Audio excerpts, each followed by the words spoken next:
There's a moment in this case that almost nobody saw the first time around. Not during the chaos. Not during the breaking news coverage.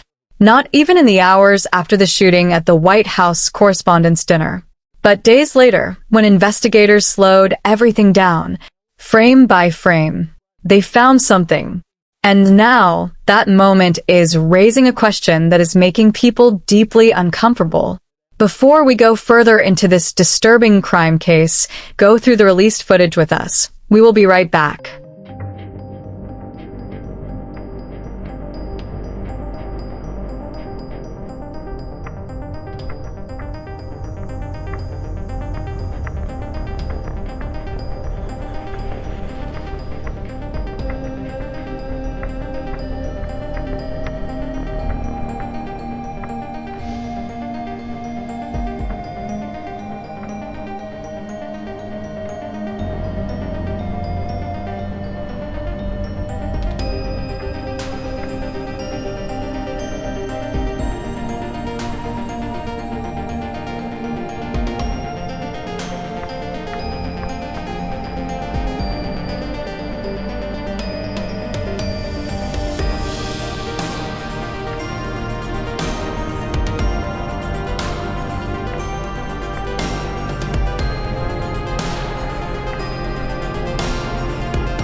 Do you think this person walking all around is suffering from psychosis, or he is navigating towards executing his plans? Drop your honest truth in the comment.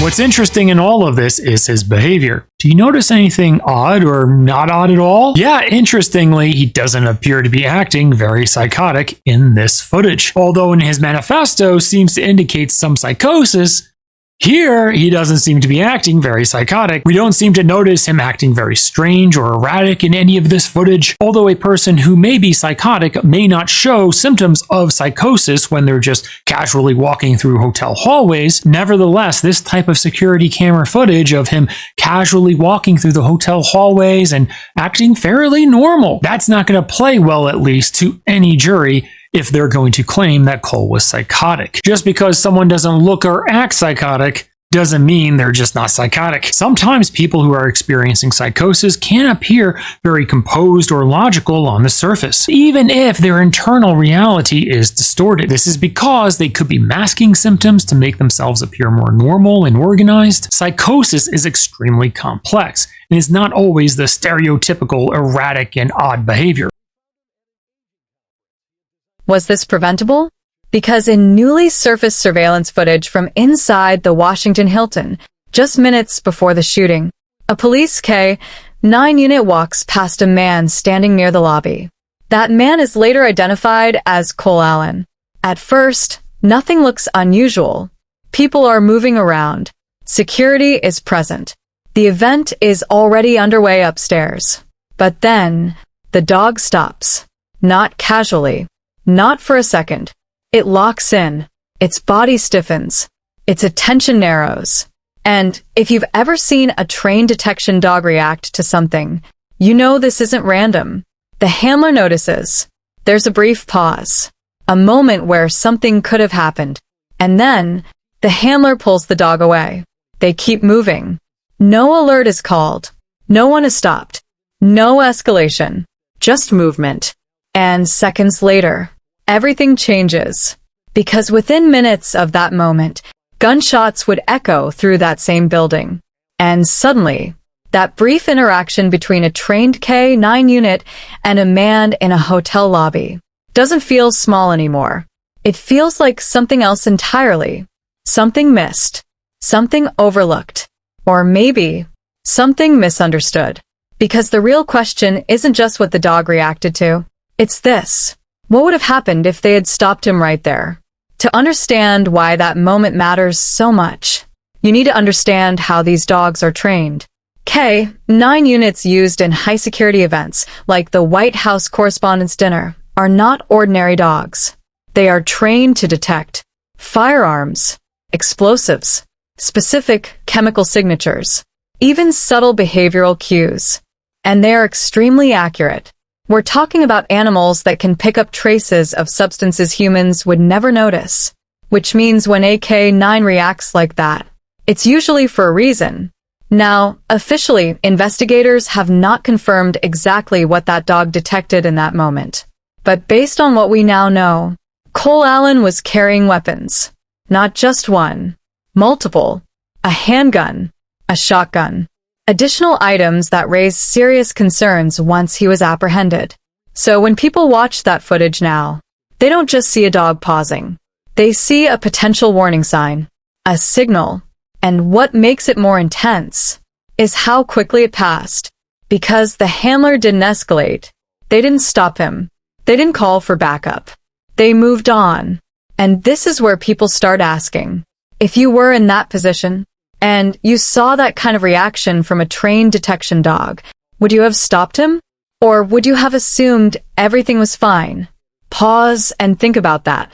Because decisions like that happen in seconds. But here's where it gets even more complicated.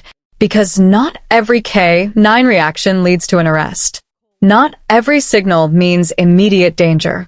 And in high-pressure environments like this, security decisions are being made constantly. So the question becomes, was this a mistake? Or was it just timing? At approximately 8:28 p.m., everything that had been building, everything that had gone unnoticed, finally broke. Surveillance footage shows Cole Allen moving through the lobby with purpose. Not wandering. not hesitating, moving directly toward a critical point in the building, the main security checkpoint. This is the last controlled barrier between public access and the private event space. And at that exact moment, security was transitioning. Metal detectors were being taken down. Access was being restricted. The event was already in progress. And in that narrow window, he moved. Fast. He charged past the checkpoint, past personnel, past the line where he should have been stopped. And then, he opened fire. The sound of gunshots cut through the building. Sharp, sudden, unmistakable. A Secret Service agent was struck. The impact was direct, but the vest held. Inside the ballroom, confusion turned into panic. People dropped. Tables overturned. Conversations stopped instantly. And within seconds, the entire tone of the night shifted from celebration to survival. But here's what makes this moment even harder to process. It happened just minutes after that K-9 interaction. Minutes. Not hours. Not days. Minutes. Which means that moment in the lobby may have been the last chance to stop everything before it started. As investigators dug deeper into the case, more information began to surface. And what they found made the situation even more serious.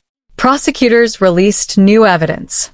Images taken by Allen himself, inside the hotel. These weren't random photos. They showed positioning, presence, preparation, and in some of them, he's holding weapons. Inside the same building where the event was taking place. That changes everything. Because now this isn't just an incident. It's a planned attack. A deliberate act. And when you combine that with the K-9 footage, the narrative shifts. This is no longer just about what happened. It becomes about what was building unnoticed. And that raises a difficult question. If there were signs, multiple signs, how many does it take before someone acts? Because investigators are now looking at everything differently. Every second of footage, every movement, every interaction, including that moment with the dog. As the case moves forward, the legal weight is increasing. This is no longer being treated as a simple shooting incident. Federal charges are escalating. Severe ones, including attempted assassination, use of a firearm during a violent crime, assault on a federal officer. These are charges that carry life-altering consequences, possibly life in prison. And at the center of it all is the question of intent, because the evidence suggests planning, deliberation, preparation. But even with all of that, there's something investigators still haven't fully answered. Why that moment wasn't enough to stop him. Now, this is where the story shifts from facts to something deeper. Because people aren't just watching this case. They're reacting to it, debating it, trying to understand it. Because that one moment, the K-9 stopping, and then moving on, feels like something more. Not proof, not certainty, but possibility. And humans are wired to focus on possibility, especially when it involves what could have been avoided. So here's the question that's dividing people. Do you think this was a missed warning? Or just an unfortunate coincidence? Drop your thoughts below. Because this is exactly what investigators are trying to figure out right now. And until they do, that moment will continue to stand out as the point where everything might have gone differently. Even as more details come out, even as the investigation continues, one thing remains fixed. That moment. The dog stopping. The pause. The decision to move on. Because in cases like this, people don't just remember what happened. They remember what almost happened. And sometimes, those are the moments that stay with us the longest. Because they're unresolved, unfinished, and uncomfortable. This case will continue to develop. More information will come out. More clarity will follow. But that single moment, captured on camera, will likely be studied again and again. Not because it explains everything, but because it raises a question that may never fully go away. And that question is simple. How close was this to being stopped before it even began.